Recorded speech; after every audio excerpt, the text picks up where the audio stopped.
Hey, this is Mark A. Altman, and if you're a fan of this podcast, you already know the 50-year mission is definitive oral history of Star Trek, and Secrets of the Force will tell you everything you want to know about the history of Star Wars. But what you probably don't know is Ed Gross and I have a new book coming out this July. They Shouldn't Have Killed This Dog, the complete, uncensored, ass-kicking oral history of John Wick, Gun Fu, and the new age of action. Coming from St. Martin's in hardcover, digital, and audio. You can order it today. Hey, this is Mark A. Altman. This is DAREN Doctorman, and we are the Inglorious Trexperts.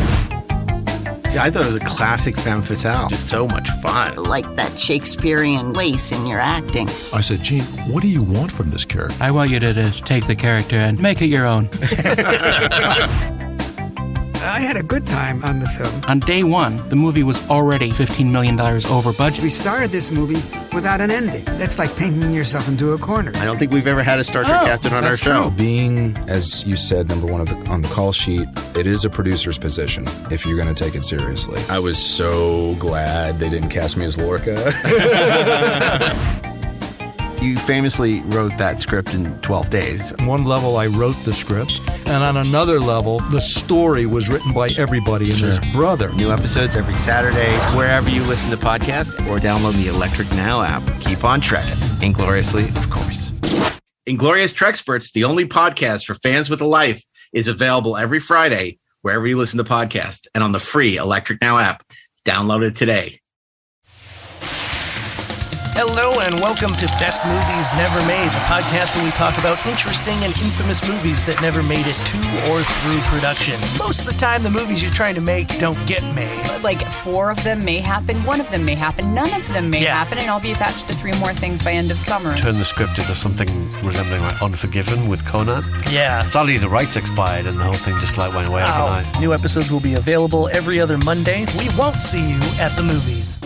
Best Movies Never Made, as featured in Entertainment Weekly, is available wherever you listen to podcasts and on the free Electric Now app.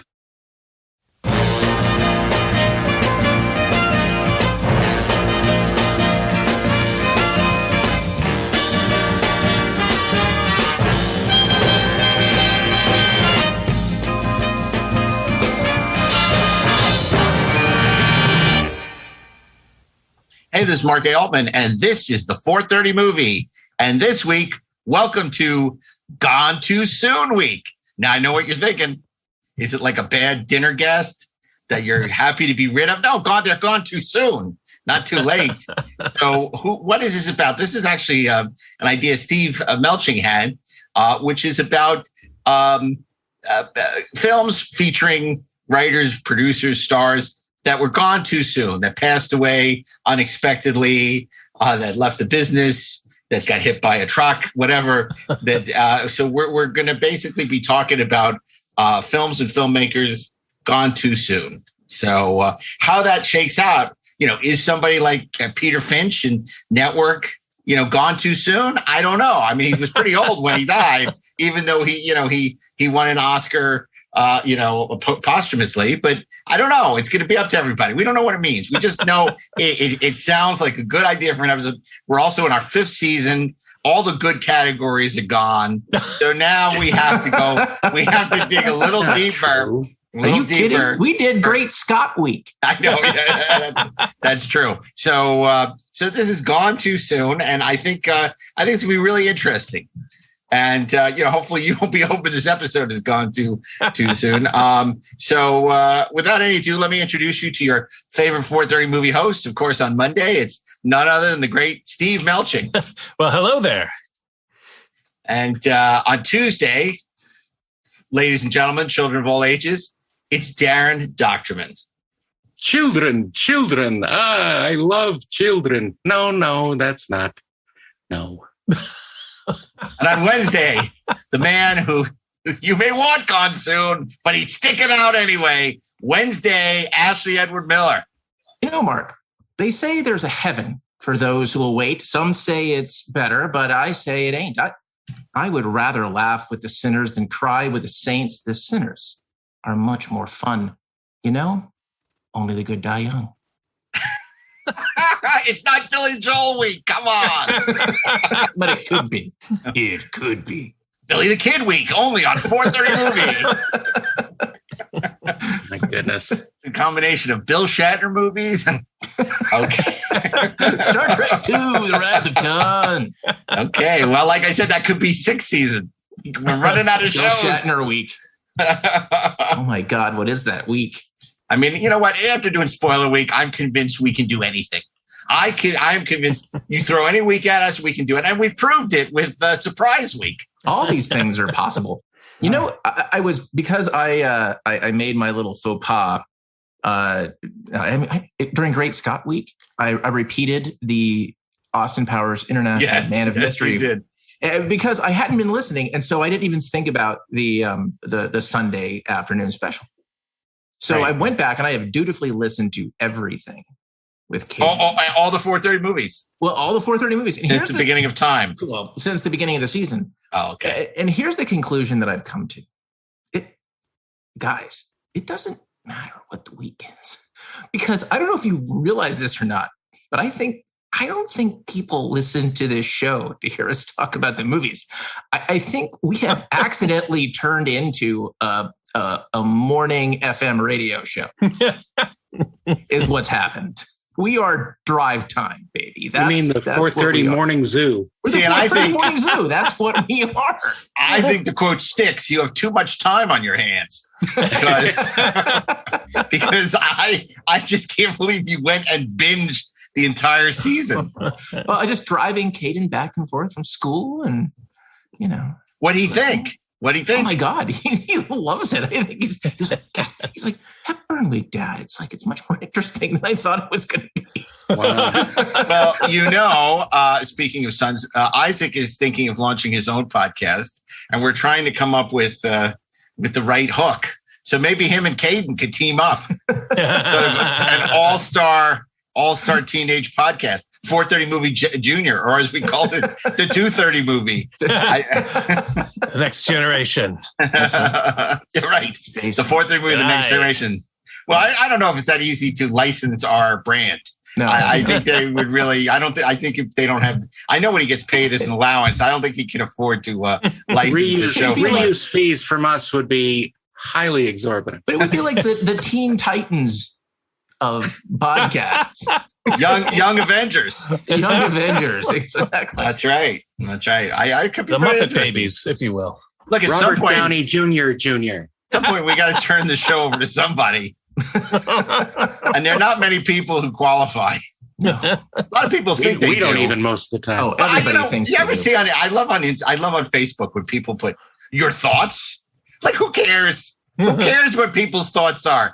You know, if you have a strong opinion about something, or an educated opinion, you put out your thoughts. Most people don't know what they don't know anything. Who cares what their thoughts are? If I cared about people's thoughts, I'll listen to their podcast. You're right, exactly. Right. And I don't even listen to our podcast. I always loved that. Yeah, well, you did.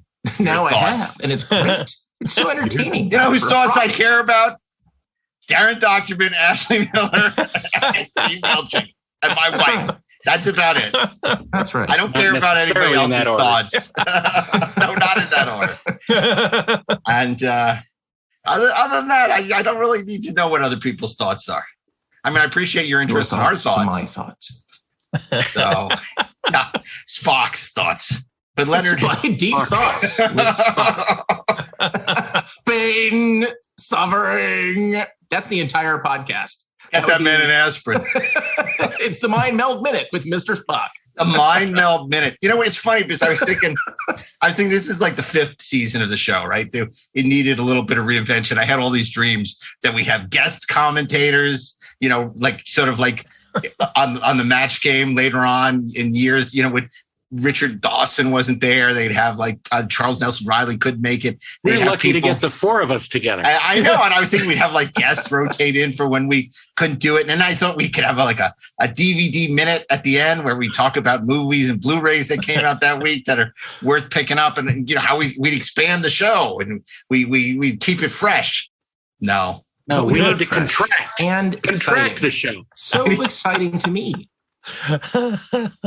I don't want to be gone too soon. That's all I can say. That's right. I don't want to overstay our welcome, but I don't want to be gone too soon. I want it to be just right. If you want to be topical, did anyone see Top Gun over the weekend? Topical Gun with the rest of the world? I haven't seen it yet. I've been a little busy. I have to say, you're in the middle of a big move, aren't you? Oh, okay. I did not see it. I have to say, I'm not a big fan of the original Top Gun. A lot of people aren't who like it. What I was going to say, but the trailer for this looked great. And I actually do want to see this, as long as it's Kenny Loggins free. And I mean, the trailer looks phenomenal. And obviously, people who are unexpectedly, your thoughts, you like it? Oh, well, but I don't care if you like it. Well, cybercrime has went way up because people are looking for Kenny's login. Oh man. Oh man, that may be the worst joke we've ever made on this show. Wow. And you know what? You just opened the field up wide for me, baby. Didn't make any joke I want. Well, let's do our offer. Let's do our offer minute. What happened? Anyone want to recap what happened on the offer this week? Lots of things that probably didn't happen in real life. Already saved the picture again. It should be called The Awful. You know what? He makes things happen. Yeah, that's right. Mr. Producer. I'll handle it. Too hot to handle it. Oh, it was, literally, I was watching with my wife and with Isaac, and I think we all, at the same time, oh, Jesus. I mean, it was there was so many cringe moments on this week's offer. It was, just impossible. It's just. I love it when the characters quote dialogue from The Godfather. Yeah. Just in their normal lives. I know. As if those off the cuff remarks migrated their way into the iconic lines of the screenplay. We should have a drinking game. Every time somebody says, "Where's Ruddy?" You got to take a drink. You'd be drunk by the first commercial.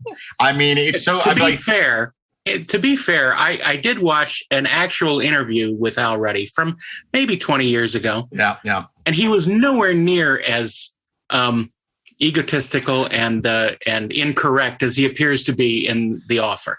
So, maybe we can give him a little slack and say that certain people working on this show have increased his role slightly. Well, you know what it's like? It's like when Herb Solow wrote that book about Star Trek. And the real story, where How I Did It Gene by Herb Roddenberry Solow. was barely ever there, and it was all Herb Solow. Yeah. Who was responsible for the genius of Star Trek, with an occasional cameo by Gene Roddenberry showing up. Yeah. History is written by the survivors. Yeah, exactly. Which brings us back to our show. Gone too soon. So, okay, this week we're going to be talking about filmmakers, stars, writers, producers who were gone too soon and what they left behind. So we're going to start. This is going to be a very interesting week. I don't have my little cards filled out because I have no idea what anyone's picking. I do. Ashley seems to know. I seem to know. Okay, well, Ashley is signing in now. Your thoughts? Your thoughts? Your thoughts? I like it. It was good. It's I don't understand the haters. The haters just don't like it because I always understand the haters. We just lost half our audience was like, well, I write on Facebook your thoughts. I don't see what's so bad about that. If it weren't for Mark Altman and his problem with your thoughts. Well, they'll say, well, I thought, listening to him talk about politics and Woody Allen was bad enough, but this week is even worse. Now he's complaining about your thoughts. Okay. There you have thoughts. That's right. So Steve Melching, yes. Monday. Who or what is gone too soon? The filmmaker that was gone too soon for me is one who hit me personally. Literally very hard. In the face. Yeah, literally. Oh my God. one that affected me deeply.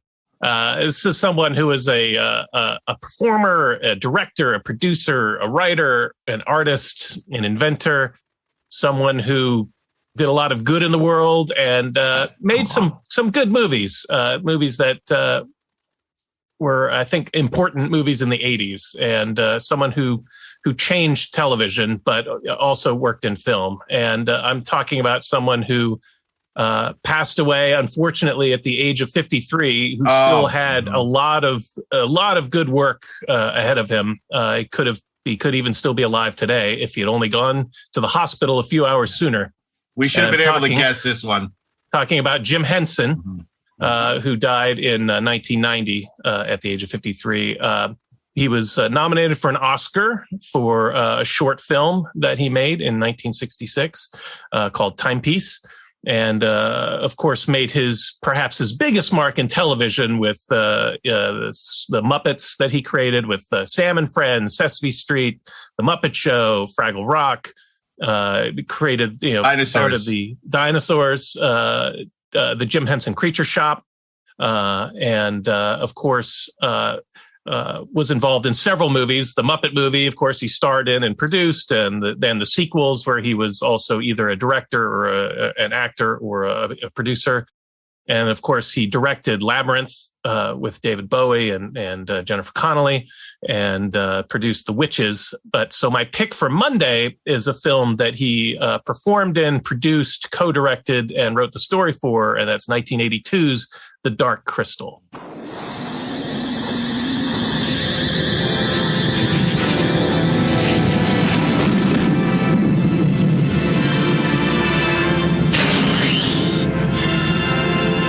The Dark Crystal.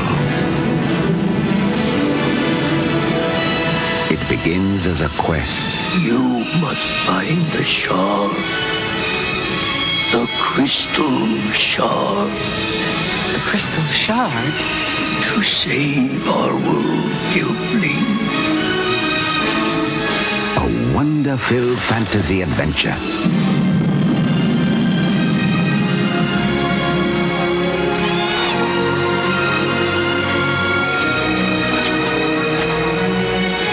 Journey into a mystical realm of sights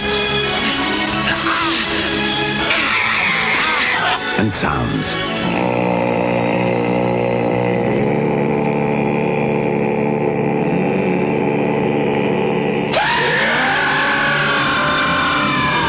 Enter the world of the Dark Crystal. Which was produced he produced with Gary Kurtz, who from Star Wars, and it was written by David Odell, music by Trevor Jones, and brilliant production design by Brian Froud. This was Jim Henson's effort to make a fairy tale that had the darkness that good fairy tales, the grim fairy tales had to it. So it had a dark side, and he was very interested in creating a movie that didn't have any human presence in it at all, where every character on screen was a puppet. And to that end, he created, with his team, this incredible ecosystem, multiple languages, music, and cultures, and put together this fantastical story that has a small but passionate fan base that has endured over the decades, and almost spawned a film sequel a couple of times over the years, but never quite made it until Netflix made the miniseries sequel to it a couple of years back. Well, they only call it a miniseries now because it didn't go to season 2. It was supposed to be a canceled, series. Gone too soon. Yeah, well, that's a great pick and not entirely unexpected. We know what a huge fan you are of Jim Henson, and so much respect for him because, of course, the thing about Dark Crystal is so interesting is it was produced because Lord Lou Grade, who was also the man behind Space 1999 and Raised the Titanic. Talk about Gone Too Soon, Richard Jordan. But it was so interesting about that is after it was tested, it was, he made a ton of money on the Muppet Show. He thought it was going to be a disaster. It did not test well.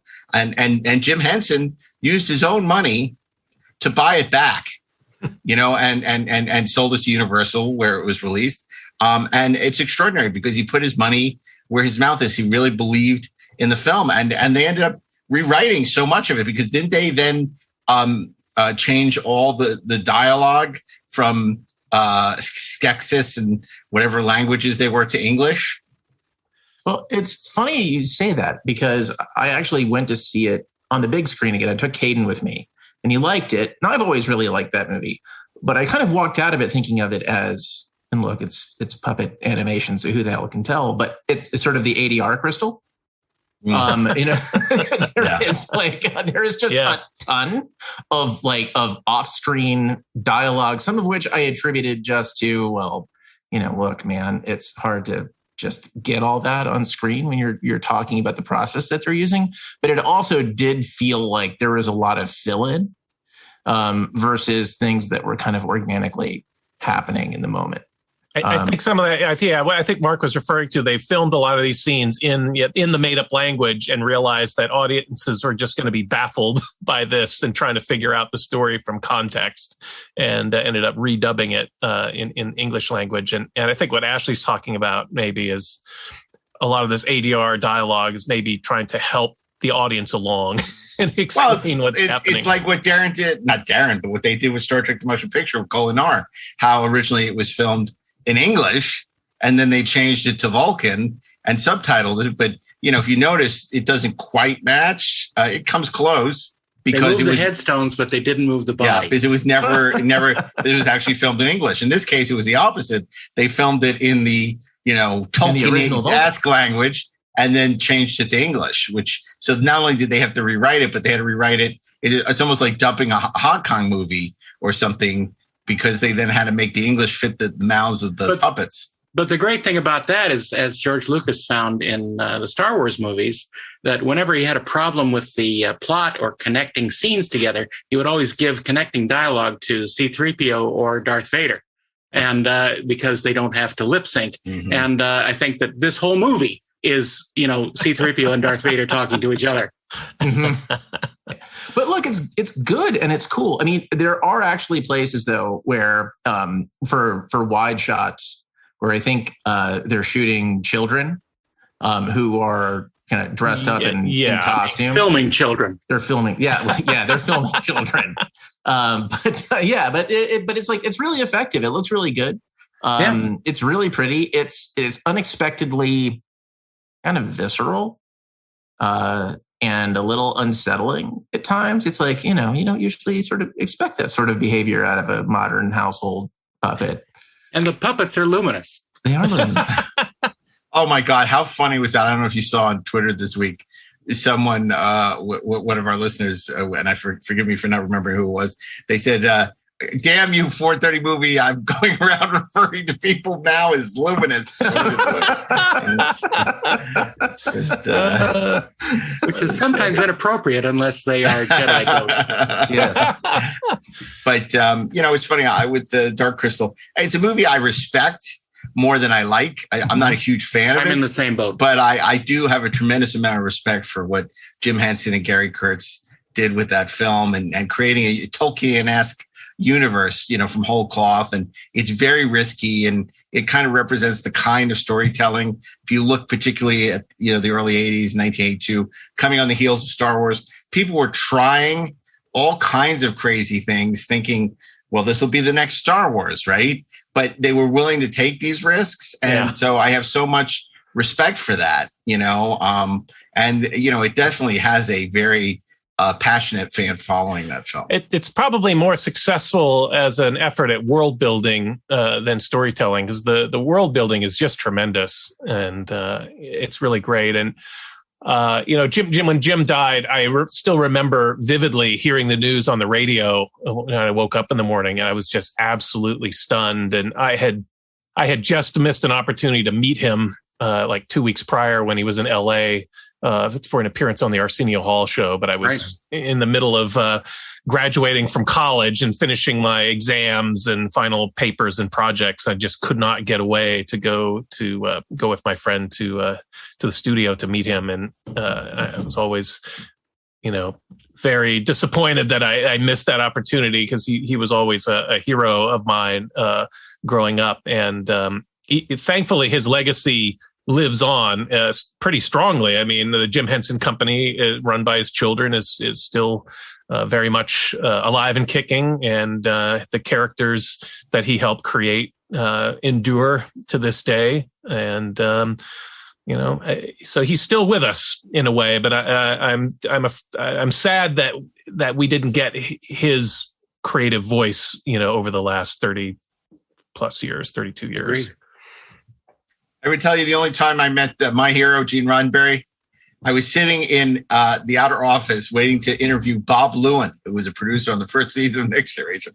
And Roddenberry runs into the office and starts screaming at Susan Sackett, "Fuck that son of a bitch. I get him on the goddamn phone. That fucking asshole." And she goes, "Oh, this is Mark Altman." He goes, "Hi, nice to meet you." "That fucking son of a man, fuck." And then it goes to that. It was so funny. And by all accounts, Jim was an incredibly nice person. Like I always heard that he treated people with great respect, and was a very kind, collaborative spirit. That's his reputation. Yeah. I mean, when they talk about, it always remember the whole Think Different campaign from Apple. I mean, boy, Jim Henson really seemed to epitomize that whole idea. What a great pick for Gone Too Soon week, definitely. And Jim Henson leaves such a great legacy beyond Dark Crystal, as well, as you alluded to earlier. Okay, so that brings us to Tuesday, and Darren Dochterman with Gone Too Soon. Gone Too Soon on Tuesday. Well, I went back and forth about my pick of the actual person, but I finally decided that I would pick an actor who I identified with in a lot of ways, because, first of all, we were physically similar, and people would tell me that all the time, that I reminded them of him. And it turns out we were almost exactly the same age. And so that was a little bit odd. But I noticed his work in a couple movies. He never really took the center stage. He was always sort of a supporting character. And I always enjoyed whatever he had to offer. But in no film did he have the title role, except, well, I take that back. He played in this film the title role called The Master.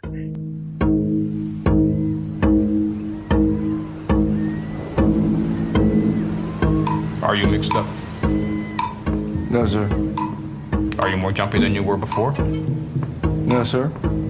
And how's your sleeping? I sleep just fine, sir.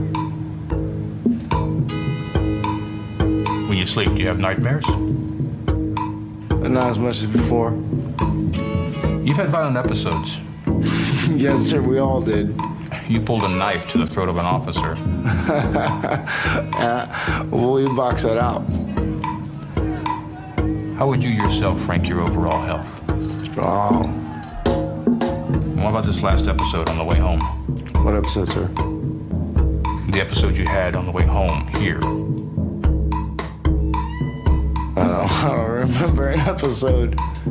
You have no memory of what happened? We were celebrating. We were drinking and dancing. I don't remember an episode.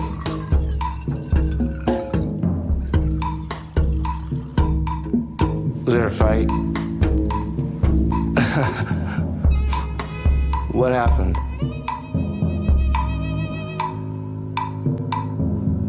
Let's just see if we can't help you remember what happened.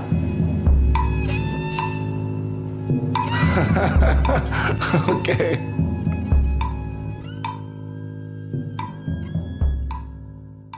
And his name is Philip Seymour Hoffman. And he was in this film by Paul Thomas Anderson. And it's basically a riff on Scientology, more or less, without saying that it is. Of course, the film didn't do all that well. I don't think it was because of the subject matter. I think it might have just had to do with the fact that there's not really an audience for it, because it's sort of very esoteric. It's interesting, but it's very distancing.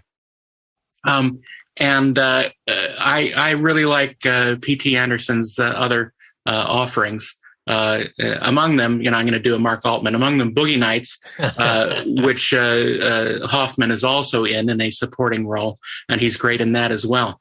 But he really has a commanding presence in this film, and the whole story is revolving around him. And of course, Joaquin Phoenix is our connection to this story as he finds himself starting to be enmeshed in the machinations of this organization, this religious gathering of lost people. And it's really a fascinating character study, and it's a very odd film, but it is enjoyable if you get through it. I think that's the main thing. But Philip Seymour Hoffman was of course, he died very young of an apparent overdose. And it's very sad because he always brought an amazing depth to even tiny characters that he played in films. And of course, he would often appear in just one scene in a film and then would be gone the rest of the movie. But he was so, I'm not going to say chameleon, because you always know it's him, but you see him always in a different light with every role he played. Of course, he did an amazing portrayal of Truman Capote in the film of the same name. Look, Big Lebowski. Big Lebowski. He's in for like 3 scenes, and he's amazing. He's even amazing on the answering machine, which sort of gives you a nice sort of Lebowski. Please call me back. I'm sure this is not about the rug. It's so well done. His ability to take lines and make them completely real and then plus them again was really amazing. So I think that he had to be my choice because he was taking all the roles that I could have done myself. But I loved his work and was very sad to hear he was gone. But give the master a look. I'd like to see that movie between a rivalry between like Philip Seymour Hoffman and Darren Dochterman, who Darren thinks he's on the same level as me. We're out for the same roles, and they're up for the same. And he's a completely out of his mind person who thinks that he's equal to a well-established actor. I think that'd be hilarious. I mean, it'd be like Barry. It'd be like a Barry show. Something like that. But of course, my role would be played by Jack Black. Oh, that's so funny. That's so funny. It's like, I was so close to Boogie Nights, and then he comes in and he steals it away from me. That's right. Exactly. Well, did P.T. Anderson like your audition? Well, I don't know if he didn't actually get to meet him. He was the second choice for P.T. Anderson. I've never actually seen The Master because I find P.T. Anderson movies kind of hard to watch. Although I really liked Inherent Vice. I don't know. You are so weird, man. I know, man. You are so weird. It's like, all his movies that are great. Boogie Nights. I like Boogie Nights. There might be blood. There must be blood. Yeah, what is I like it. All those There will be blood. There must be blood. There can be blood. Heart Aid, Licorice Pizza. And you're like, I'm not really a big fan, but I really love Inherent Vice. I love Inherent Vice. I just do. It's bananas. It's like Moto Pancake. But Philip Seymour Hoffman is awesome. I think, though, that I would personally have loved to see him be in The Master as directed by Paul W.S. Anderson. It's like you can be a good actor in a P.T. Anderson movie, but can you do it in a Paul W.S. Anderson movie? Right? Like, that's the challenge. You're tampering with forces beyond your imagination. I'm a huge fan of Philip Seymour Hoffman's. He was on my short list of picks for this week as well. I think he was only 46 when he died, and he was in so many of my favorite movies. Happiness. I loved his. It was one of the most cringe-inducing performances I've ever seen in Happiness, and Almost Famous. That's another small role, but he's terrific in it. And Magnolia. talented Mr. Ripley. There are no small roles, only small actors. And of course, his star turn is Dusty in Twister. Right. That's right. I don't know if you remember, Mark. The Philip Seymour Hoffman week pick. Yeah. We saw him at Telluride. I think he was there with Capote. I think so. He got a tribute. Didn't he get a tribute that year? Got a tribute. Yeah. He wasn't there literally with Capote. He was there with the film Capote. Truman had been dead for many years. But just a wonderful... Weekend at Bernie's with Truman Capote. You know what was amazing? You know what was amazing about that Telluride? Didn't they show both films? They showed both Truman Capote films, if I'm not mistaken. Oh, that's interesting. Yeah, I thought that was it. But they did the tribute to PT to Hoffman, and then they also showed the other Capote film. Right. I'm pretty sure. Yeah. It was a while ago, but I don't remember these things 2005, 2004, or something like that. Yeah. But again, what a great pick. He's just a wonderful actor who just disappeared. I mean, just inhabited every role so totally, but was always himself, but always made the role. That was a real loss because he had, not only did he leave a young daughter behind, but he had so many great performances left to give. Oh, yeah. He wasn't somebody at the end of his career. He was somebody very early in his career who just, like you said, was a chameleon. He could have done so much, so many great films that we didn't get to see because he had passed away. Yeah, because he's a bastard. But thankfully left a tremendous body of work behind. So many wonderful performances. So totally. And speaking of wonderful performances, I want to point out to Ashley as we get to Wednesday that Dabney Coleman is still alive. So he's still alive. He's still alive week on the 430 and he's still alive. So 430 movie actors you think are dead, but they're really alive. Well, we could have done that a couple years ago when Abe Vigoda was still alive. Now it's hard to do. So Ashley, Wednesday for Gone Too Soon week. So first, I will say that so far I have completely whiffed on my predictions for that's what I thought. My fellow 430 spurts. Is that a thing? Is that a word? Whiff, yeah. And I think because I took a different tack towards this. Of course you did. Well, but not like in a bad way. I think look, Jim Henson, unquestionably a genius. The world is a lesser place without him. He was 52 years old. He was old and busted. Yeah. Philip Seymour Hoffman, terrific actor. He was even good in Mission Impossible 3. He was really good. He was the best thing about it. 3. Yes, I mean, he's terrific in that. Completely terrific, mesmerizing actor. 46 years old and busted. And I think for me, I was looking at actors who had demonstrated a sort of a charisma that you couldn't deny.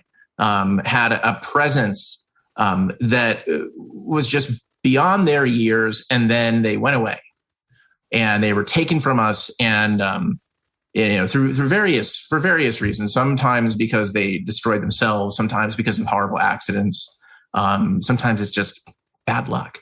So I skewed a little bit younger in the direction that I was looking. And I narrowed it down to two actors, one of which I'll talk about when we get to Friday. The other... E.T. is a puppet. Well, screw the show. What do you mean Elliot's alive? FM radio, huh? FM radio. So the actor that I chose, I didn't have a lot to choose from. And you didn't have a lot to choose from. I didn't have a lot to choose from for this actor. See, on Friday. The body of work. Yeah, well, there they're was young. A huge body of work for this actor because he was so young. He died when he was 28 years old. He'd been in 3, maybe 4 movies. But he was just, you couldn't take your eyes off of him. He was unbelievably talented. He came from a family of great performers and artists. You would watch him and think that he's got the whole world in front of him. And there were more than 2 movies he was in, but of the 2 that I thought about, I thought, well, one of them has to be the Wednesday pick. It should be the thing that is unexpected. But I went for the unexpected choice that is also the lesser known choice that shows you something about why this actor was destined for greatness. The actor that I'm talking about is Brandon Lee. I was going to go for Bruce, but I felt like Bruce has such a body of work that it doesn't feel, I mean, obviously he died so young, 32 years old, and it's heartbreaking. But you look at what he accomplished by the time that he was 32 years old, and he put together such a filmography that we feel like we know him. That it's obviously there are so many great things ahead of him, but we feel like we know him. And his son Brandon was just incredibly charismatic. He's this beautiful kid. And just a very talented, charismatic actor and performer, just like his father, and an amazing martial artist. Now, nobody ever is going to be Bruce Lee, but Brandon was great. And I think the movie that first showed us what this kid was capable of before he was so tragically taken from us on the set of The Crow, which was nearly my pick, was a movie that was, I believe it was 1991. And it was directed by, of all people, Mark Lester, who directed Commando. With Dolph Lundgren. It's called Showdown in Little Tokyo. For over 400 years, they've developed their own mysterious traditions. For over 400 years, they've had a strict code of honor and unparalleled standards of respect. For over 400 years, they have terrorized the streets of Japan. Now, they want to control the city of Los Angeles. Determined to leave their mark in blood.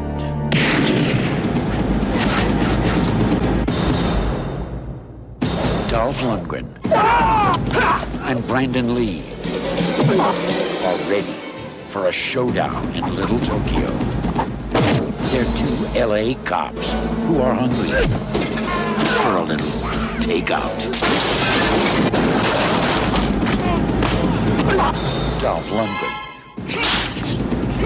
Brandon Lee. Showdown in Little Tokyo. Now, when this movie came out, it wasn't well reviewed. It had, a very problematic path to release. The director, Mark Lester, had the film taken away from him by the studio. They cut 10 minutes out of it because, as you do, almost at random. But the movie still holds together. In the intervening years, it's gained something of a cult following. It has a cult status. The action is really great. Like, it is much better, I think, as a film than it has any right to be. But where it is truly great is how it shows off Brandon Lee. And it shows you, how he can just walk onto a screen and hold it. Even as an inexperienced performer, the way that he holds a screen, the way his father could hold a screen. There are ways that he looks like, when the camera finds him and he's in the middle of an action scene and he is looking at an opponent, and there's just little things that he does, and you see his father in his eyes, and it's astonishing. And the way that he moves, the way he can move and marry that to that charisma, it's just, you can't quite believe that you live in a fair world where somebody is that physically capable, but has that much star power. And he's in this movie with Dolph Lundgren, who is actually a much better actor than I think people remember him being, and actually, like, weirdly an insanely smart human being. I believe he has like a degree in chemical engineering from MIT. Yep. Terrific fighter. He's great on screen. Like, they're a really good match. Like, they're just a great little buddy cop combo. But you're not even thinking about Dolph Lundgren. Like, whenever Brandon Lee is on the screen, you're thinking about Brandon Lee. And he brought that again to The Crow. And the only reason I'm not talking about The Crow is I feel like we've talked about The Crow. And it's the easy pick. And if you really want to see what this kid was like and get a sense of his potential and where he could have gone, right? Because The Crow is such a particular film. Then Showdown in Little Tokyo is the movie to watch. You can find it on iTunes. You can rent it for like $3. It's an hour and 18 minutes because of all the cuts. So it's a fast watch. It's a fun watch. It's an 80s action movie. It's really good. It's really great. And in a way, it's kind of a twofer because it's a way of, going, okay, Brandon Lee gone too soon, but also reminding you of his father, who is also taken from us far too soon at the age of 32 years old. Good pick. Yeah, good pick. People forget, it's so interesting about Dolph Lundgren that, he is brilliant. You think he's just dumb, because of Rocky IV or something. But the funny story was, it's like he had not even thought about being an actor. He was, Grace Jones's boyfriend, and he was on the set of A View to a Kill, and they saw him and they put him in as a Russian bodyguard with like no lines, and basically a glorified extra, I think. And but because they loved his look and he loved being on set, and decided that he wanted to pursue acting. And he's not a great actor, but he's such an amazing physical presence. And I think the reason he is so successful is because he's very, very bright. Mm-hmm. Yeah, but Brandon Lee, you're right. I mean, he had an undeniable charisma about him, and he had that magnetism about him. And I unfortunately have not seen Showdown in Little Tokyo, but I will add that to my list. He did see Big Trouble in Little China, however. But I saw The Crow, of course, and I certainly saw his potential in that. And it was just such a sad story, that terrible accident that happened, that took him from us way too soon. Yeah.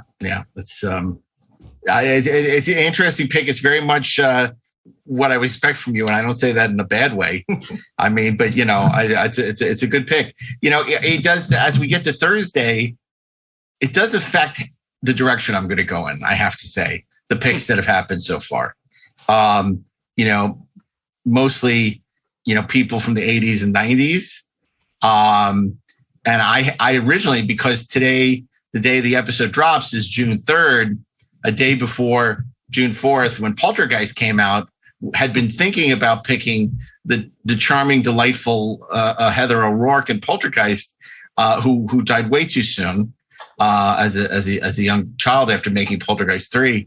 But I'm not going to go with that because I feel like in the history of Hollywood, there's so many people, most famously the great producer Irving Thalberg, who was running like, it's like the Hamilton lyric, racing like he's running out of time, because he was born with a congenital heart disease failure. So, he never knew when he was going to die, and he just was like working, like crazy. I mean, he had the career of 3 people, having died very, very young. So, I was thinking about picking a Thalberg movie like Red Dust or Freaks, which are 2 Thalberg movies that I love. But, I don't feel like necessarily that encapsulates, like Thalberg is like a whole episode, like Thalberg and, as a producer and it's a whole different thing. So it's really about grounding it in someone specific. And, it's so funny because it's so tragic. If we look at it, since we began the season, we've lost so many amazing people, but I wouldn't argue that they're gone too soon. I mean, they're gone too soon for us, but, all of them lived to a pretty good age. I mean, Alan Ladd Jr., we talked about, William Hurt, obviously gone too soon, but still not, super young. Peter Bogdanovich, of course, again, gone too soon for us. Doug Trumbull, most recently, you could argue gone too soon, the great Ray Liotta. And it's like, do we want to pay homage to any of those people? But I tend to think that we got to go for like the famous losses. And one of those people is John Cazale, of course, who I'm sure was on all our minds. Yeah. That might be a great pick for Friday. This is a man who died of lung cancer at a very young age, only made 5 movies, all of which were nominated for Best Picture. Yeah. All of them. The Deer Hunter, Godfather 1, Godfather 2, Dog Day Afternoon, The Conversation. Extraordinary. So we got to think about him. But I'm going to pick somebody else. No, I'm not Jeffrey Hunter and The Searchers. But I'm going to go with a movie I've mentioned, I think, on the show before, but I've never picked. And this was another one of these. I think people in Hollywood were absolutely shocked because he had so much talent. Much like when Heath Ledger died, everyone was saying this is a great actor who had an amazing career ahead of him. Of course, I'm talking about River Phoenix, and the picture is Sidney Lumet's Running on Empty. Can I see his records? Well, I'm afraid I lost his records. They gave them to me, and I know I packed them, but I just can't find them. Christine Lottie. There's no reason to think they're onto us yet, so stay calm. Judd Hirsch. Who are your parents, Ozzie and Harriet? Martha Plimpton. It's wonderful having a new name every 6 months. River Phoenix. 20 years ago, his parents protested the Vietnam War. I was wondering if Michael had ever mentioned anything to you about his old school. I'm a liar. My name isn't Michael. My parents are Arthur and Annie Pope. My God, Annie, why'd you throw it all away? They're in trouble with the FBI. We're moving base camp, kids. Cover your tracks. His whole life, he's been paying the price of their beliefs. Look what we're doing to these kids. They've been running their whole lives like criminals. You can't keep running away from something that you had nothing to do with. You deserve your own chance. I'm not letting him go because it's not safe. Aren't we supposed to question authority? You taught me that. We should turn ourselves in. It's dangerous for you, and it's dangerous for them. We can't keep them locked up. What about us? They need me. I need you. We have to let him go. A story of love, loyalty, and letting go. Running on Empty. Directed by Sidney Lumet. Running on Empty was a really terrific film about it was Christine Lottie and Judd Nelson were people who had during Judd Hirsch. Did I say Judd Nelson? I meant Judd Hirsch. Oh my God! Goodness. We can't record this late. Wow. And who during the 60s, anti-war protests, they had bombed a facility, and there was a janitor who was hurt. He was, and they're on the run. They're on the run from the FBI, and they have to keep going from place to place. And River Phoenix, as he gets older, doesn't want to keep running. I'm tired of running, just like the Colonials said in Battlestar Galactica. So he wants to. So they has to make a big decision. His parents have to decide: are they going to let him go? And he has to decide, because he may never see his parents again, because he never, how is he going to reach them? And are they going to turn themselves in? And he's starting to get involved with this girl played by Martha Plimpton. And it's just a terrific, moving, Sidney Lumet was so good at directing actors. And River Phoenix was so great, everything we saw him in. And then, of course, even in a movie we don't particularly like, Indiana Jones and the Last Crusade, how terrific is he as a young Harrison Ford in the he's uncanny. It's incredible at the beginning of that picture. It's only a snake. It's such a body great language, the whole thing. Yeah, such a great teaser. Everybody's lost but me.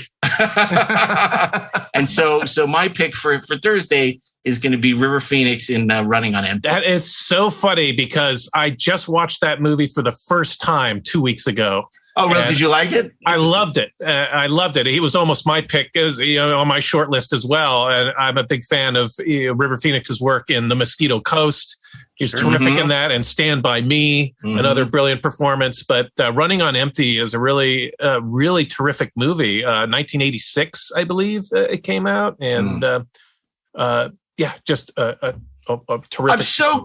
I'm so glad I picked it now, Steve, because I know how much Jim Henson means to you. So I'm glad that you picked Jim Henson, because he is such a meaningful icon, a person, creator in your career, in your history as a film. So the fact that this was a movie that you loved and recently saw, I'm really glad I picked it, because I was really struggling with, because I was like, I love Marilyn Monroe in The Asphalt Jungle. Like, I wasn't going to pick one of her famous roles, but that is like, it's not really a significant enough role. And even though she's fantastic in it, I love that movie to death.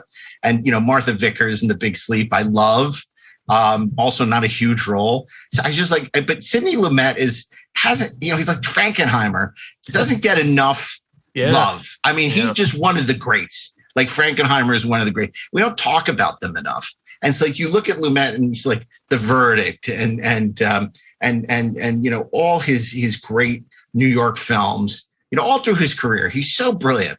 And even here, later in his career, and it wasn't that late because he lived Sidney Lumet lived another 20 years after that. But just somebody, I'm so glad whenever we can acknowledge, just like whenever we can pick, honor Frankenheimer. We talk about Ronin or we talk about Manchurian Candidate or something. So anyway, but that's my River pick. Phoenix hit hard, I think, because he was our age when he died. He was 23 years old, and they weren't letting us into the Viper Room. Yeah. For a good reason, as it turns out. So it was like a peer who was, early 20s, and he had already done all these terrific performances, and he was just gone suddenly. It was an utter shock, and he would still be in the prime of his career now. He would be in his mid-50s. He would be DiCaprio now. Yeah. Oh, somewhere in heaven, he and Brandon Lee are doing cop movies together. Yeah, the thing about River Phoenix, I think when he died, that was like a huge thing when we were, we had just come out to, some of us were, California. This early 90s, this is the heyday of going to the movies all the time and, going to the New Art and going to the Sunset 5 and going, just the Cinematheque. I don't think the Cinematheque had even reopened yet. And it was just so that was it was a huge deal when River Phoenix died. People couldn't believe it. It was really a tragedy. It was like for people who are a little younger than us when Heath Ledger died. It was just like that. I think even more so. And Phoenix, for someone so young, he had this incredible soulful quality in his performance. It was so deep. You look at any one of those performances, Mosquito Coast, Running on Empty, Stand By Me. There's such depth to those performances. Yeah, he's great. I'm so glad that you picked a movie with him. He was I was between him and Brandon Lee. I actually had Steve pegged for picking River Phoenix. I had Mark pegged for picking a Marilyn Monroe movie. I came very close. Very close. Who did you have for me? I wasn't sure, man. I really wasn't sure. Orson Welles. You had Darren down for E.T. Yeah. That's right. But I actually recently watched Indiana Jones and the Last Crusade with Caden. For some reason, within a week, I think because we went to see Raiders of the Lost Ark on the big screen, he had to watch Jaws for school, and he wanted to watch Last Crusade to kind of watch through the Indiana Jones movies. By the way, he's with us on the Temple of Doom being the second best. Oh, that's great. You clearly are raising him right. Sharp kid. Damn right I am. He likes Star Trek the Motion Picture. Things are coming up. Things are coming together. Totally. But you're just watching that movie again and realizing, my God, River Phoenix is so great in it. Yeah. He's so great. He's beyond his years. Yeah. It just stabs you in the heart. No, well, so is Alex Hyde White in that movie, even though he's dubbed. He's no Wilford Hyde White. So that brings us to Friday. And, look, there's so many of the obvious people that we haven't talked about. Obviously, John Belushi. We picked Animal House before. But Blues Brothers. I want to mention James Dean. James Dean. Yeah, I was just going to say James Dean. I think Giant is George Stevens' Giant is terrific soap opera. I really like it. Rebel Without a Cause is obviously Nicholas Ray's Rebel Without a Cause is great. I'm not a huge fan of East of Eden. I would have gone with East of Eden. Yeah, see, I'm not a huge fan of East of Eden, but I still haven't seen East of Eden or Giant, but I believe there's a new restoration of Giant coming out. It's on 4K from Warner Brothers. Looking forward to that. I love Rebel Without a Cause, though. Mm-hmm. Sure. But Giant, I wonder how it'll play at home. It's one of these big CinemaScope or VistaVision, whichever one it was. It's huge and it's beautifully shot. And the working title was really big, but it's long and it's soapy. It's Dallas. It's not like. It'd be interesting to see what you think. But Elizabeth Taylor is great in it. James Dean is great in it. It kind of, we talked about the P.T. Anderson's Oil movie earlier. This is his oil movie. Bruce Lee, Enter the Dragon, obviously. It's an oil movie. I'm going to watch Popeye because that's the olive oil movie. We would be remiss if we didn't mention the great Chadwick Boseman. Obviously, again, a very short but wonderful career. What a true talent he was. I would push if I hadn't picked Brandon. I would push. Enter the Dragon and Bruce Lee. But frankly, I think we kind of get Bruce Lee with Brandon. Too much Lee. Yeah, too many fists. Then it's Bruce. Then it's Lee week. I mean, I picked To Be or Not to Be. I think Carol Lombard is amazing. Was a brilliant comedian. But having picked that fairly recently, I think I picked it for War Week. I don't remember what I picked it for. But she's so great as Meritura. Warwick Davis week. Yeah. But I gotta push for and I think I mentioned earlier Heath Ledger, and as much as everybody likes him in Dark Knight, I think he's terrific in 10 Things I Hate About You. Yeah, I think he's great in that. It's so much fun. It's like those classic John Hughes movies, but in the 90s. And A Knight's Tale, and I don't know if you guys remember this or not, but there was a show on Fox that ran for a season called Roar. Oh yeah, which was awesome, and he was the lead, and it was kind of this very sort of Celtic myth, historical Arthur, fighting the Romans, and it was so cool, man. Like I loved that show, and he was great in it. You just totally forgot about that was and of course Brokeback Mountain. He was terrific in that, and The Patriot. Mm-hmm. I love A Knight's Tale. I've been meaning to rewatch that. Yeah, it's good. And Brittany Murphy, who is wonderful in 8 Mile, which again is a movie that took me by surprise, because I mean that's like Purple Rain. It's like Eminem comes and does this amazing. You wouldn't think, it's this musician comes, a hip hop artist, and just freaking great. How do you mention Prince? How old was he when he died? He was in his late 50s. I mean, that was gone too soon too. Yeah. Purple Rain, it's not going to be Under the Cherry Moon, that's for sure. No. What I would suggest for Friday, I feel strongly about is John Cazale, obviously. And you could pick any of those movies with him. I'm certainly on board with that, but there's a couple other names I want to mention first. I was very close to picking John Ritter, who died at the age of 54, and of course, Hero at Large. Yeah, his early success in television, obviously, but he had an incredible second act going in the movies, and I loved him so much in Sling Blade in that supporting role. He really showed his chops as a dramatic actor, and I thought he was incredibly funny in Bad Santa. And don't forget Hero at about Large. Skin Deep, where he had like a fight in the dark wearing a glow in the dark condom. I mean, and don't forget about Hero at Large. And Hero at Large. Yeah. Problem Child. Yeah. Oh, jeez. And then I also wanted to mention one of my classmates from USC, from the same graduating class, John Singleton, the director, the youngest person ever nominated for the Best Director Oscar for Boys in the Hood, and was still working. I don't know if he ever matched the heights of Boys in the Hood, but a talented director for sure. Yeah, that's a great pick too. That was, I think, a stunner when John passed away as well. But John Cazale, an absolutely brilliant actor who, I mean, was indispensable in every one of those. You can't beat that batting average. Yeah. 5 movies, 5 Oscar nominations. Yeah. And although I think the chair he was in Godfather 2 was in 3 of those movies. So what would be the movie pick? What are they going to watch? That's the question. Well, I think his role in the conversation isn't that big. I think you got to go for Godfather 2. I think you got to go for Godfather 2 too. I mean, Dog Day Afternoon's great, but I think Godfather 2 is that's got his the showiest. Is probably his largest amount of screen time. I guess he's just wonderful in that. I know it was you, Fredo. I know it was you, Fredo. Broke my heart. Say Hail Mary. I'm smart. Not like everybody says. Just an indelible. I was passed over.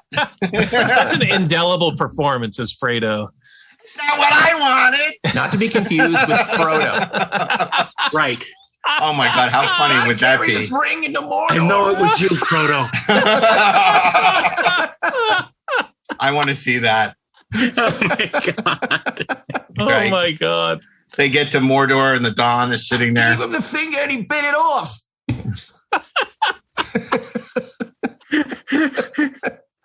I'm smart, Gandalf. Oh my! I can carry the ring. I'm honored to be here on your quest for the Ring of Power, Don Corleone. I will come with you to Mordor on the occasion of Frodo's quest. Wow. Oh man, forget the Muppets. How about that, Netflix? Do that. Francis Ford Coppola's Lord of the Rings.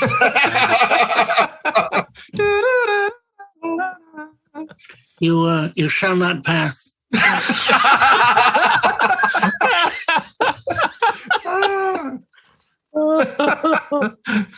Oh my God. Okay. Get Ruddy on the set. We need Ruddy. We need Al.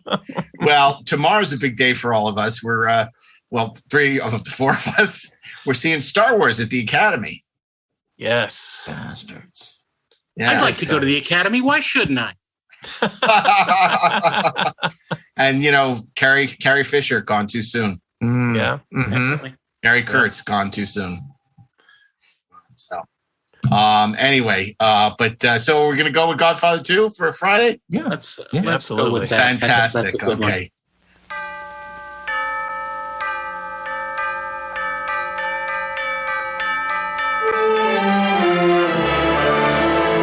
The history of 2 generations of crime. The drama of absolute power and the men who violate it. The Godfather, Part 2. What is your name?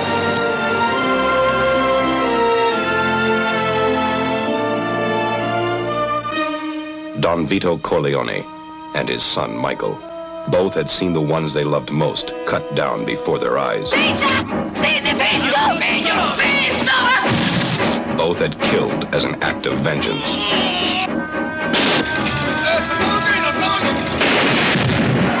Both commanded the most powerful and merciless crime organization in the world. Is it true that in the year 1950, you devised the murder of the heads of the so-called 5 families in New York? It's a complete falsehood.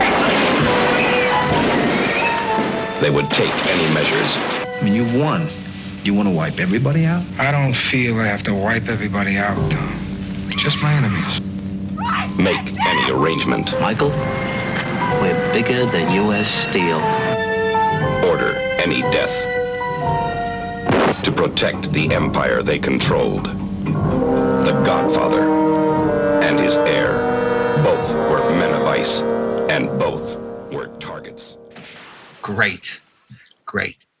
And then we're gonna go make Godfather Lord of the Rings. Yeah, it's gonna be awesome. The Muppet Godfather Lord of the Rings. Oh my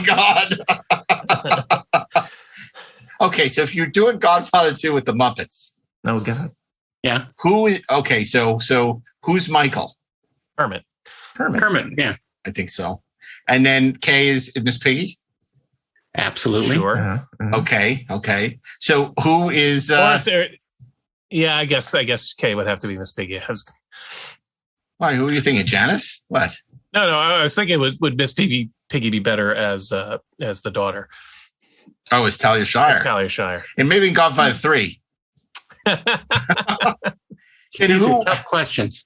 Who's Hyman Roth? Oh, Fozzie. Hyman Roth. It's Statler and Waldorf. Yes, they're both Hyman Roth. Yeah. Statler and Waldorf.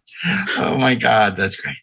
And Luca if I wake up, is, Sweetums is Luca Brasi. Right? May your first child be a masculine child. Wow.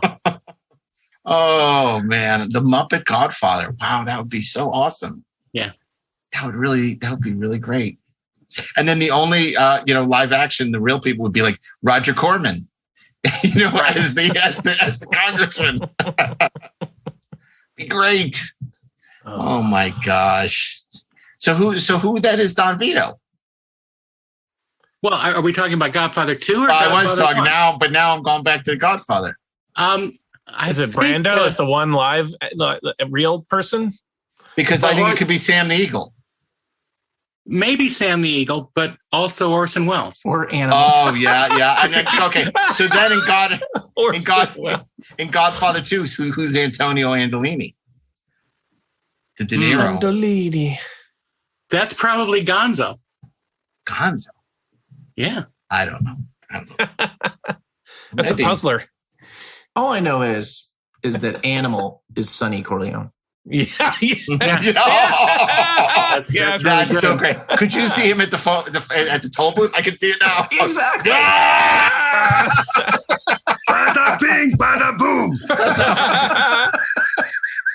Oh, that is so funny. And then Fozzie is obviously John Cazale. Yeah. Sure. I'm smart. I was bent over. I know it was you, Fozzie. Or Fredo. I know it was you, Fozzie. Oh my God. I feel like that should be one of our episodes. That when we do a week of movies that would be better as Muppet movies. Right. I know it was you, Fozzie. I cannot wait for that. It's time for Muppet. Oh, maybe next season. That's when we'll do. Yeah, that'll be our season premiere. That's where Darren will act out Star Trek: The Motion Picture with Muppets. And some people say the performances were better, and that'll really piss us off. Okay, so anyway, let's look back at Gone Too Soon week on Monday. Steve. Monday is Jim Henson, Gone Too Soon, with the film that he co-directed, The Dark Crystal. On Tuesday, what are we watching, Darren? We are watching 2012's The Master, starring Philip Seymour Hoffman. Ashley Miller, Wednesday, we're watching 1991's Showdown in Little Tokyo with the great Gone Too Soon, Brandon Lee. And on Thursday, it's River Phoenix and Running on Empty. And Friday, it's John Cazale in The Godfather Part 2. What a week! Woo! Man. And also, actually, Brandon Lee is an adverb. You're right. Lolly, lolly, lolly. Get your adverbs here. Okay, well, I go Brandon Lee into Wednesday. This was great. And Steve, do not go Brandon Lee into that good night. And of course, we'll be back next week with an all-new episode of the 430 Movie. Steve, tell us what we'll be watching next week on the 430 Movie. Well, next time, because we might be skipping a week, but or next time on the 430 Movie, I believe we're going to do Clown Week. Stop clowning around. It's Stop Clowning Around week. No clowning around. That'll be an interesting one. And you said we were out of ideas. I can't wait for Clown Week. That proves the point. Clown Week's going to be amazing. You'll see. The ventriloquist movies count? Okay. Well, no, ventriloquists are not clowns. So that's season 8. Okay. So I want to thank Mark Rivera, as always, who's been doing such a great job. Even he's busy playing dad, but he always finds time to mix the 430 Movie. We want to thank Peter Holmstrom, our producer, and Allie Miscali, and all of you for listening. Your thoughts, you could leave them at Twitter, Instagram, Facebook at the 430 Movie, or you can also rate us 5 stars on Spotify and Apple Podcasts or wherever you listen to the 430 Movie. And until next week, on behalf of the great and talented Steve Melching, Darren Dochterman, Ashley Edward Miller, and myself, Mark A. Altman, Eyewitness News starts now.